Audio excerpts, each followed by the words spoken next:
Muy buenos días, amados hermanos, que el Señor les bendiga y definitivamente convencidos que hay tanta necesidad en el pueblo de Dios, que necesitamos seguir clamando, seguir trabajando, no desmayar, seguir adelante en el camino del Señor. Y continuamos con nuestro pilar de discipulado. Y hoy quiero hablarles sobre hacer discípulos precede a la multiplicación.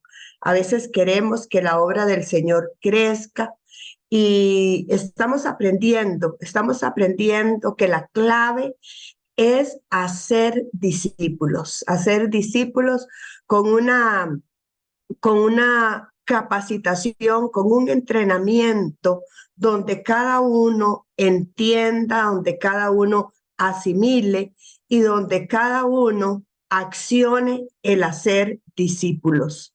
Que podamos multiplicarnos con la ayuda del Señor en esta nación y en las naciones, que los discípulos se multipliquen. Y tenemos nuestros versículos claves que hemos mencionado una y otra vez, pero que a la vez no debemos nosotros de olvidar que hacer discípulos no es un llamado, es un mandato, es un mandato. No es que tenemos que esperar que Dios nos llame a ser discípulos, sino que hacer discípulos es un mandato. Y tenemos ahí Mateo 28, 18 al 20, que quiero volver a leerlo, y donde Jesús se acercó y les habló diciendo: toda potestad me es dada en el cielo y en la tierra. Por tanto, id y haced discípulos a todas las naciones, bautizándolos en el nombre del Padre y del Hijo y del Espíritu Santo, enseñándoles que guarden todas las cosas que os he mandado. Y he aquí yo estoy con vosotros todos los días hasta el fin del mundo. Amén. Y necesitamos continuar haciendo discípulos hasta que esta palabra nazca, crezca, se desarrolle en el corazón de cada discípulo. Dios usa nuestra obediencia para crear una mayor dependencia y actos de fe que nos llevan a madurar. Como iglesia discipuladora necesitamos madurar. ¿Cuándo veremos esta iglesia discipuladora? Cuando aquellos que hemos formado como discípulos estén discipulando. Porque lo hemos hablado muchas veces, amados hermanos, de que hacer discípulos, de que discipular, no es solamente un curso, no es solamente leerse un libro, no es solamente, sino es accionarnos en hacer discípulos. Y cada discípulo que ha sido bien formado, que ha sido bien desarrollado, estará haciendo discípulos. Y hoy vamos a ver brevemente una parte de la historia que tenemos en el libro de Hechos, y donde nosotros vamos a ver cómo el cristianismo, cómo la iglesia se desarrolló por un movimiento laico esparcido por misioneros informales. ¿Y qué querrá decir esto? Bueno, aquí los dejo con esa otra cita que dice: los que se habían dispersado predicaban la palabra por donde quiera que iban. Cuando nosotros vemos a partir de Hechos capítulo 8, versículo 1, cuando vino la persecución a la iglesia, cómo la iglesia en ese momento, cómo estaba centrada en Jerusalén, pero donde Dios viene y a través de aquellos discípulos que habían sido formados, la iglesia siguió creciendo. ¿Por qué? Porque los que se habían dispersado, estos discípulos que habían creído la palabra, estos discípulos que habían sido formados, predicaban la palabra por donde quiera que iban. Es que este es el fruto, este es el resultado de que estamos haciendo bien nuestro trabajo. Este es el resultado de que el proceso de discipulado se está cumpliendo. Porque no son horas clases, son creyentes, son almas que se están agregando al reino de Dios. Y como ministros del Señor tenemos que recordar lo que la palabra de Dios nos ha dicho. Tenemos que recordar lo que el Señor tiene claro en su palabra con estos dos pasajes. ¿Por qué? Porque tenemos que reconocer que la iglesia tiene que expandirse a través de todos los creyentes, a través de ese creyente común, a través de esa persona que ha conocido a Jesús, esa persona que hemos tomado desde ese nacimiento maravilloso de reconocer que necesita a Jesús y viene a Jesús, pero que nosotros tenemos muy claro la misión de cada persona que conoce a Cristo Jesús, y es ser un discípulo y es hacer discípulos. Y Efesios 4, 11 al 12 dice, Él mismo constituyó a unos como apóstoles, a otros profetas,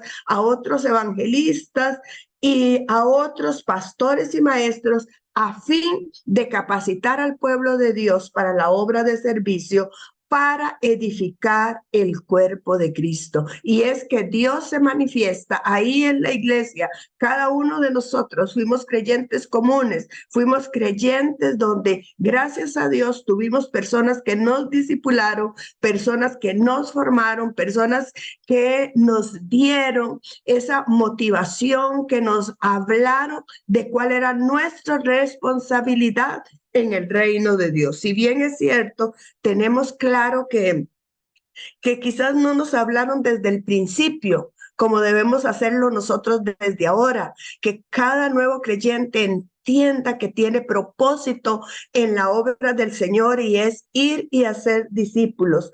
Pero nosotros como ministros tenemos que recordar también, según de Timoteo capítulo 2, versículo 2, lo que me has oído decir en presencia de muchos testigos, encomiéndalo a creyentes dignos de confianza, que a su vez estén capacitados para enseñar a otros, porque es nuestra responsabilidad que cada uno de estos creyentes, que cada uno de estos hermanos que están en la iglesia buscando propósito, que quizás los hemos tenido sentados por tanto tiempo, que el Espíritu Santo nos ayude a despertar en ellos la visión de la gran comisión, que ellos sean despertados, que podamos nosotros capacitarles, formarles para que ellos sean hacedores de discípulos, para que ellos puedan venir a la multiplicación, a ser parte.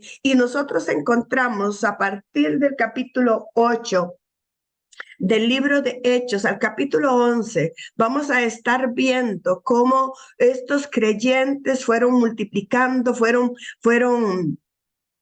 predicando la palabra del Señor, fueron haciendo la obra que quizás los apóstoles no pensaban que estaban capacitados, ¿verdad? Porque sabemos que era una iglesia nueva, los apóstoles estaban formando la iglesia, organizando, cuidando la obra del Señor de malas prácticas, cuidando la obra del Señor, pero Dios que tiene propósito y que el propósito de Dios ha sido ir de hacer discípulos a todas las naciones, tenía todo controlado. Y algo que me llama la atención también en estos pasajes es que Dios mantuvo a los apóstoles en Jerusalén. Ahí estaban los apóstoles, era una persecución, pero los apóstoles estaban ahí porque los creyentes fueron dispersados, pero hicieron aquello que habían aprendido a hacer. Ese era un momento en que Dios estaba permitiendo que estos cristianos, que estos creyentes brillaran en el proceso del discipulado. A veces nosotros tal vez venimos y seleccionamos a las personas por nuestra forma, por lo que a nosotros nos parece, olvidando que tenemos que motivar a toda la obra, a todos los creyentes a hacer la misión de Dios y permitir al Espíritu Santo que los corazones discipuladores sean despertados dentro de la iglesia. Quizás nosotros veamos creyentes que no lo han hecho, pero quizás también es porque nosotros no hemos sido persistentes, porque nosotros no hemos tenido ese propósito firme de decir, cada uno de ellos ha sido para ser un discípulo que conoce a su Señor. Dios hizo maravillosas cosas a través de todos estos discípulos que fueron dispersados, a través de estos creyentes, para que el evangelio avanzara con tenacidad, avanzara con valor, avanzara con decisión, que ellos en todo lugar donde fueran, ¿verdad? Y es maravilloso porque en Hechos capítulo 11, del versículo 19 al 21, vemos cómo ellos no solamente predicaron a otros judíos, sino que se fueron extendiendo. Y dice, ahora bien, los que habían sido esparcidos a causa de la persecución que hubo con motivo de Esteban, pasaron hasta Fenicia, Chipre y Antioquía, no hablando a nadie la palabra, sino solo a los judíos. Pero había entre ellos unos varones de Chipre y de Cirene, los cuales cuando entraron en Antioquía, hablaron también a los griegos, anunciando el evangelio del Señor Jesús. Y la mano del Señor estaba con ellos, y gran número creyó y se convirtió al Señor. Porque este es el fruto del discipulado, este es el fruto de hacer la obra del Señor, este es el fruto de salir de las cuatro paredes de la iglesia, que el Espíritu del Señor viene sobre los creyentes para que ellos entiendan, para que reciban esa iluminación de que hay que hacer la obra de Dios. Y el plan de Dios es que los discípulos hagan su labor discipuladora y la obra crezca. Nosotros vemos en el libro de Hechos, y no me quiero referir a eso, lo quiero hacer en otro día, cómo aún los mismos apóstoles fueron impactados por Dios después de este tiempo a ir más allá de Jerusalén. ¿Por qué? Porque nosotros necesitamos entender que los discípulos son llenos de las riquezas de Dios para ser canales de bendición, para transmitir a Cristo a todo el mundo. Es el tiempo de Dios. Estamos en el maravilloso tiempo de Dios de llegar a cada hogar, de llegar a cada familia, de llegar a cada nación, de llegar a todas las generaciones, entendiendo que Dios está levantando una nueva generación de discípulos. Quiero orar en esta mañana y que le digamos al Señor, Señor, gracias. Gracias por la generación de discípulos que tú estás levantando, Señor. Ayúdanos a ser persistentes, Señor. Ayúdanos a ser enfáticos, oh Dios, en cada predicación, en cada enseñanza, Dios. Que cada creyente en cada congregación reciba el mensaje y entiendas que somos parte de la gran comisión, que este es un deber de cada creyente, de cada hijo tuyo. Ayúdanos, Señor, para nosotros, Señor, poder enfocarnos, Dios, en la misión de la iglesia, que es ir y hacer discípulos. Ayúdanos, Señor, a formar discípulos fuertes, discípulos que entiendan cuál es su propósito, discípulos que vayan a los trabajos y hagan discípulos, discípulos que vayan a las escuelas y hagan discípulos, discípulos que hagan discípulos en las universidades, en cada lugar, Señor, en cada lugar donde haya un creyente, Señor, haya una formación de discípulos, Señor. Oramos porque esta iglesia discipuladora sea en cada lugar, en cada pueblo, en cada barrio, en cada comunidad, Señor, donde tenemos una iglesia, en el nombre de Cristo Jesús. Amén y amén. Pastor Daniel, bendiciones.